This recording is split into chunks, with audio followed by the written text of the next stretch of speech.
When we say capacity is crucial, we are typically talking about the antigen binding capacity. Because of the history of protein isolation and the move from large-scale protein purification to immunoprecipitation, people tend to believe that this capacity actually is crucial, when in fact capacity isn't always a good thing.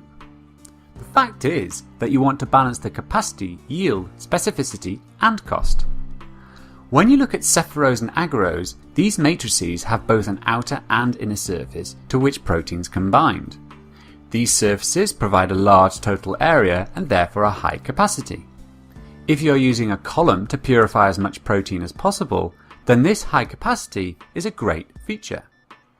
But if you are doing immunoprecipitation and you use a specific antibody to pull out the protein that you are interested in, you're working on a much smaller scale. On that scale, you only need somewhere between 1 to 10 micrograms of antibody. And that's all you need to isolate the amount of protein that you're going to use in your downstream analysis. Dynabeads don't have any inner surface. With all the binding taking place on the outer surface, the magnetic beads will only bind to 1 to 10 micrograms of antibody. An equivalent amount of cepheros will bind to 100 times more antibody than this. That is a significant difference, and an awful lot of expensive antibody goes to waste. Have a look at Myth 4 for a detailed calculation of the cost difference. Another issue is that you have this high total surface area also available for non-specific proteins to bind to. Trying to reduce the amount of cepheros is just not an option, as it would mean trying to reduce the amount by a factor of 100, or the equivalent of using 1 grain of cepheros for your isolation.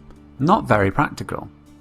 With dynabeads, you use just the amount needed for your specific experiment. No antibody is wasted, and as we have shown in Myths 1 and 2, there is less non-specific binding and no need to pre-clear your sample. So you can see capacity isn't really crucial at all. No wonder so many people are moving away from slurry and over to magnetic beads.